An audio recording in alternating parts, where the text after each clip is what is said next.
देवाधिदेव महादेव और उनकी नगरी काशी अपनी परंपराओं के लिए जानी जाती है।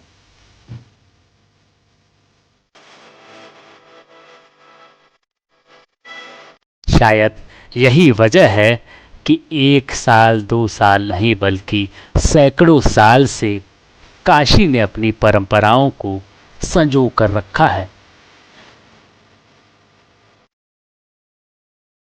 काशी के लखा मेला में शुमार नागनथैया का मंचन तुलसी घाट पर किया जाता है। कार्तिक शुक्ल पक्ष की पंचमी के दिन यह लीला घाट पर की जाती है। श्री रामचरितमानस के रचयिता गोस्वामी तुलसीदास ने इस घाट पर लगभग 450 वर्ष पूर्व इसकी शुरुआत की थी।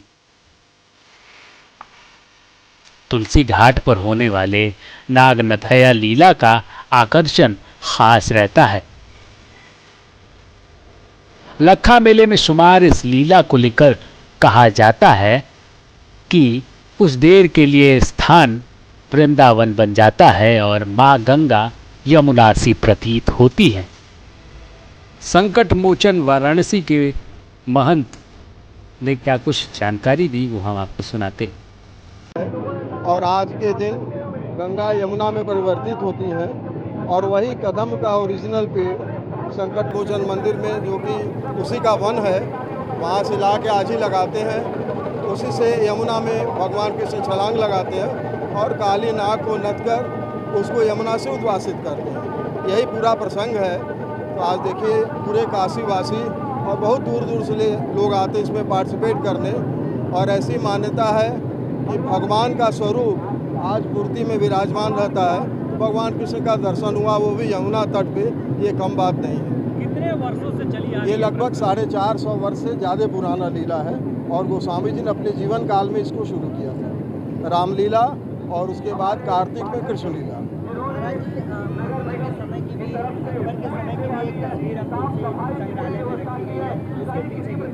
देखिए अकबर गोस्वामी जी को बहुत मानते थे और मित्र उन्होंने इतना आदर उनका किया कि एक बार कभी आए थे चुनार फोर्ट, तो कहे जब यहाँ तक आ गए हैं तो गोस्वामी जी से मिल के फिर वापस चलते हैं। तो मिलने आए थे, संभवतः उसमें कृष्णलीला चल रहा था और वही पेंटिंग राजस्थान के किसी संग्रहालय में था, जो कि इस समय अमेरिकन लाइब्रेरी में वो है। और किसी ने हमको वहाँ से एक कॉपी उसका भेजा था। पूरे लाव लश्कर के साथ अकबर आए थे और गोस्वामी जी से मिल के और फिर गए थे। तो देखिए ये एक दूसरे ढंग का संबंध था और ये मुग़ल काल की बात मैं बता रहा हूँ। तो आज का देखिए वही एम्बियंस आपको सब मिल रहा है। और ये जो बनारस का एक कैरेक्टर है, ये इंक्लूसिव कैरेक्टर है। आपको हर जाति हर धर्म के लोग यहाँ रहते हैं और कितने प्रेम से रहते हैं। तो हम तो समझते हैं कि बनारस का ये प्रोटोटाइप मॉडल दुनिया में कहीं नहीं होगा। बहुत कुछ इस शहर से लोगों को सीखना चाहिए। वही देश विदेश से इस लीला को देखने आए सैलानियों ने क्या कुछ कहा वो भी हम आपको सुनाते हैं। लीला की बात करें तो द्वापर काल से भगवान कृष्ण का जो जीवन के प्रति संदेश है उसे हमने काशी में महसूस किया है और हम सब काशी से इसे देखते आए हैं। वर्तमान में मैं दिल्ली विश्वविद्यालय में प्रोफेसर हूं और वहां से मैं निकल करके यहां आकर के काशी का जो सांस्कृतिक जीवन है उस पर अध्ययन करने की कोशिश कर रहा हूं, देखने की कोशिश कर रहा हूं कि किस प्रकार से लोग अपने भगवान अपने इष्ट को यहां उपस्थित होकर के याद करते हैं, स्मरण करते हैं और उनसे अपने जीवन की प्रेरणा लेते हैं।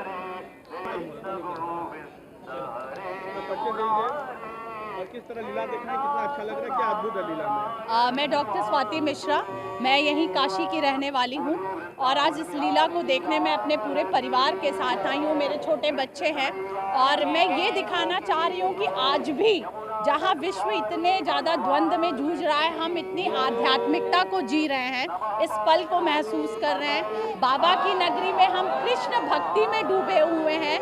इससे सुंदर नज़ारा कुछ और हो ही नहीं सकता। इस सुंदर तुलसी के घाट पे हम सभी एकत्रित होकर के इस भाव भंगिमा को देख रहे हैं। मैं तो मतलब भाव विभोर हूँ कि इस सुंदर नज़ारे को मैं अपनी आंखों में कैद करना चाहती हूँ।